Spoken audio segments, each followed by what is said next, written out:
Hi, my name's Guy Griffiths from GG Fit, and I want to take 10 minutes of your time to talk about fitness challenges and why they're really good in terms of member engagement at health clubs. It's particularly good timing at the moment because Technogym's Let's Move for a Better World challenge is about to start. It's a global challenge that involves all sorts of clubs running the My Wellness system all over the world. But that said, all the tips and tricks within this quick video are valid for all different types of clubs, all different types of challenge. I'm going to look at three different areas: prepare, and then engage, and then celebrating the challenge. Before we go into prepare, I just want to cover quickly why challenges are important before we get onto the how and the what.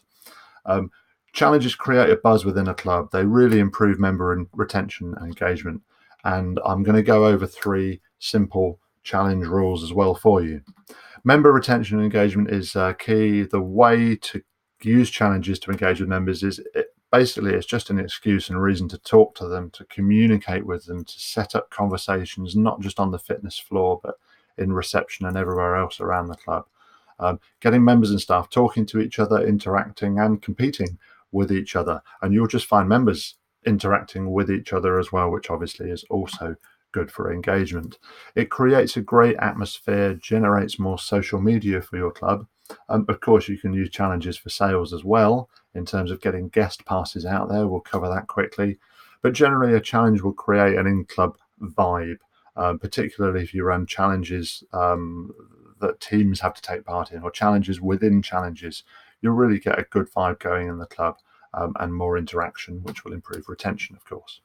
So 3 rules for challenges. Challenges need to be simple, inclusive, and varied.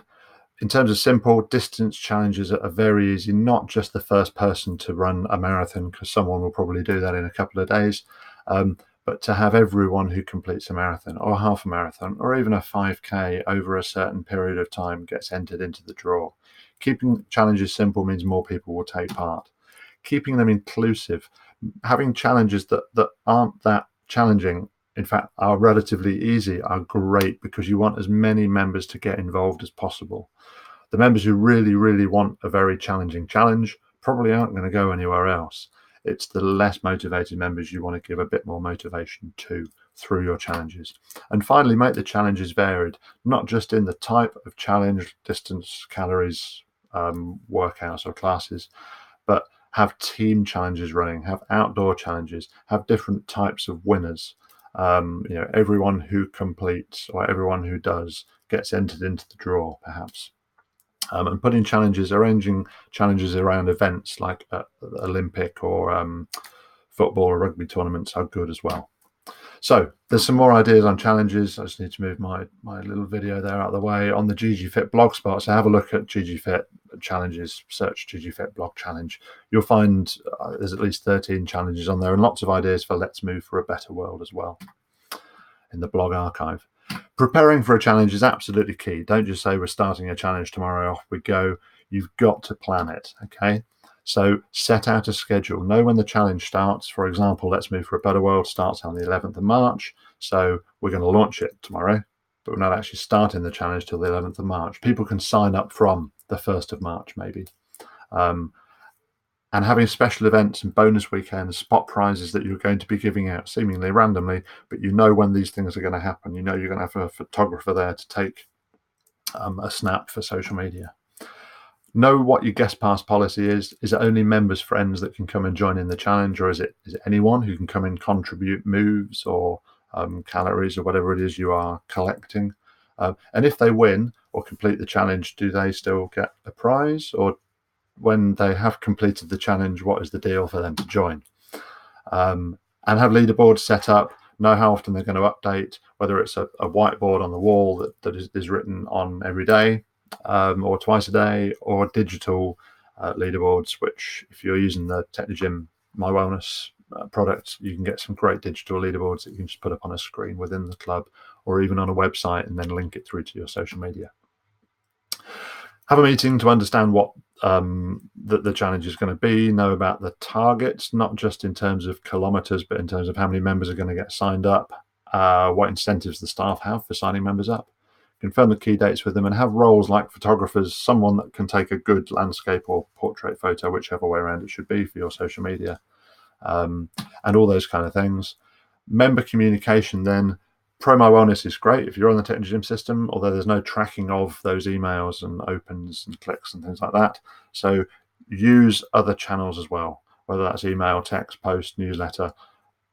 Getting it out into local businesses, getting them to sponsor a prize is a great idea. Ultimately, the best member communication is talking to members. As hopefully you all know, this is really just an excuse to talk to them about something different. On the com side, follow Technogym, follow hashtag reports as well. Let's move for a better world. Follow your participants and follow your competition within the challenge too. So now you're prepared. We're almost ready to engage and start the challenge. Before it starts, don't wait for it to start. Start working on the challenge at least a week before it starts. Get it out on social media. Get posters up in the club. Have members come up to you and ask you, what is this challenge? How can I join in? And get the buzz going. Make sure that all your staff are signed up. And once the challenge starts, make sure they are all contributing to the challenge as well. There might be penalties for those staff who don't join in. Now the challenge is running, we need to maintain engagement throughout the week or 2 or 3 that the challenge is running for. So put it very simply, talk to all your members every day about the challenge. Check the leaderboard, monitor social media, and celebrate the milestones. So those leaderboards might look something like this. It gives you more content, gives you reasons to celebrate, and a certain control over the challenge that's running. Don't just look at your own club. Look at all the other clubs in your chain. So if there is a club versus club competition for Let's Move for a Better World, see how well your club is doing in the country rankings. See how well your country is doing in the global rankings. So keep looking at those every day or more often. Monitor your social media throughout the challenge, looking at your members, know how well they're doing. And then you can use that, and you can use your leaderboards to celebrate the milestones as you go through. Who's the current leader? Who's in the top 5? Who's achieved the most in a day? Who are your best guests? And give members prizes. If there is no photo, then obviously it didn't happen. We want to get as much buzz going on social media and within the club. Don't just put the photos on social media. You can put them up in the club as well. There will, believe it or not, still be members who aren't on Facebook, Instagram, or Twitter. So a photo in the club will also help motivate more members within your club. And have in-club celebrations, but do it at a busy time within the club. So maintaining engagement, celebrating throughout the challenge, that's important. When you get to the end of the challenge, we really must have a celebration. And this is why it's best to run a challenge for a couple of weeks and then have a bit of a gap before the next one, because it gives you a chance to say thank you to everyone who took part, to photograph your winners, announce the results, share it, and don't forget to follow up the guest passes, of course.